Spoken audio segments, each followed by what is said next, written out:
கிறிஸ்துவின் நாமத்தினாலே இங்கும் நிறைந்தவர் உலகின் சார்பாக வாழ்த்துக்களை தெரிவிக்கிறேன். இந்த காலையிலும் கூட கர்த்தருடைய வார்த்தையிலும் நாம் சில விஷயங்களை தியானிக்கலாம். செய்தியுடைய தலைப்பு என்னவென்று சொன்னால், ஜெபத்தை கேட்கின்ற கர்த்தருங்கிற தலைப்பை நாம் பார்க்க போகிறோம். ஆரம்பமாக எடுத்துக்கொண்ட வேத வசனம் நீதிமொழிகளின் புத்தகம் 15ஆம் அதிகாரம் 23 வசனத்தை நாம் மையமாக வைத்து பார்க்கலாம். நம்ம வசனம் என்ன சொல்லி பார்ப்போம். துன்மார்க்கு கர்த்தர் தூரமாக இருக்கிறார், நீதிமான்களின் ஜெபத்தை கேட்கிறார். அப்போ இன்னைக்கு இந்த வசனத்தை மையம் வச்சு பார்க்க போகிறோம். ஜெபத்தை கேட்கிறவர் என்ற தலைப்பிலே நாம் பார்க்க போகிறோம். ஜெபம் என்று சொன்னால் வேண்டுதல் என்ற அர்த்தம். ஜெபம் என்று சொன்னால் விண்ணப்பம் என்ற அர்த்தம். பொதுவாக இந்த உலகத்தில் அநேகர் என்ன செய்வாங்கன்னா, விண்ணப்பம் பண்ணுவாங்க. அது என்ன விண்ணப்ப படிவம் அப்படின்னு சொல்லி அரசாங்கத்துக்கு சொல்லி கொடுப்பாங்க, அல்லது ஒரு மனுவாக கொடுப்பாங்க, பெரிய அதிகாரிகள்கிட்ட கொடுப்பாங்க, இல்லை மூத்தவங்கள்ட்ட கொடுப்பாங்க. ஏன்னா அது தாழ்மைக்கு அடையாளமாக, ஒரு மரியாதைக்கு அடையாளமாக விண்ணப்ப படிவம் சொல்லி எழுதி கொடுப்பாங்க. ஏன்னா அப்படி கேட்டால் தான் அவங்க பண்ணுகிற விண்ணப்பம் மனு ஏற்றுக்கொள்ளப்படும். ஏற்றுக்கொள்ளப்பட்டால் தான் அவங்க காரியங்கள் நடக்குன்னு பண்ணுவாங்க. உலக பிரகாரமான ஒரு காரியத்திலேயே இவ்வளோ மக்கள் செய்கிறாங்கன்னா, அதை விட பெரிய காரியத்தை செய்யக்கூடியவர் இயேசு கிறிஸ்து.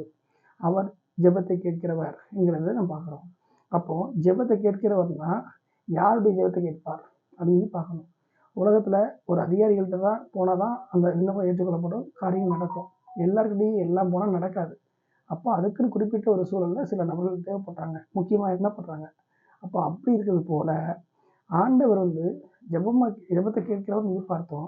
சும்மா எல்லா ஜெபத்தையும் கேட்பார் சொல்லி பைபிள் சொல்லலை. யாருடைய ஜெபத்தை கேட்பார்னு பார்க்கும்போது தெளிவாக சொல்லுது, துன்மார்க்கு கர்த்தர் தூரமாக இருக்கிறார். துன்மார்க்கருக்கு கர்த்தர் தூரமாக இருக்கிறார், தீயவர்களுக்கு கிட்டையில் எக்ஸ்ட்ரா இருக்கார், தூரம் இருக்கார். நீதிமான்களுடைய ஜெபத்தையே கேட்கிறார். அப்படின்னு அர்த்தம், அவர் எல்லா ஜெபத்தையும் கேட்க மாட்டார், தூரமாக தான் இருப்பார். ஆனால் நீதிமான்களாகிய தெய்வ பிள்ளைகள் ஜெபித்தால் அதை ஆவலோடு கேட்கிறவராக இருக்கிறார். அப்போ அதை நம்ம புரிந்து கொள்ள வேண்டும். எப்படி ஒரு உலக பிரகாரமான ஒரு மனுஷன் விண்ணப்பத்தை மனுவை அதிகாரிகள்கிட்ட சம்மந்தப்பட்டவங்களை சொல்லும் போது உண்மையாக சொல்கிறாங்களோ, ஆனால் அதிகாரிகள் உண்மையாக அது இருந்தால் செய்கிறாங்களோ, அதே போல் தேவனும் தன்னிடத்தில் விண்ணப்பம் செய்கிற எல்லாருடைய ஜெபத்தை கேட்பதில்லை. நீதிமானாக இருந்தால் மட்டும்தான் என்ன செய்வார், அந்த ஜெபத்தை கேட்கிறாரு வேதம் சொல்கிறது. அப்போ அப்படிப்பட்ட தேவனாக நம் ஆண்டவர் இருக்கிறார். சரி, யார் அப்படி நீதிமானாக இருந்து ஜெபம் பண்ண பார்க்கும்போது எலியாவை நாம் பார்க்கலாம். தீர்க்கதரிசி எலியா தன்னுடைய ஜெபம் பண்ணக்கூடிய சூழல் வரும் பொழுது அவர் ஊக்கத்தோடு அவன் என்ன செய்தான், இருந்து ஜெபம் பண்ணினான். மழை பெய்யாதபடிக்கும் ஜெபம் பண்ணினான், கருத்தாய் ஜெபம் பண்ணினான், அதில் மழை பெய்யும்படிக்கும் ஜெபம் பண்ணினான். அவனுடைய இந்த நீதிமானுடைய பற்றிய நிலையில் இருந்து அவன் ஜெபம் செய்தபடினால் அவனுடைய ஊக்கமான வேண்டுதல் கேட்கப்பட்டது. ஆண்டவர் அவனுடைய ஜெபத்தை விரும்பி கேட்டார். வானாமலரே மழையை பெய்யட்டும் அப்படின்னு சொன்ன உடனே, ஊக்கமாய் வேண்டிய உடனே மழை பெய்தது. வானம் அடைபடட்டும் சொன்னா அடைபட்டது.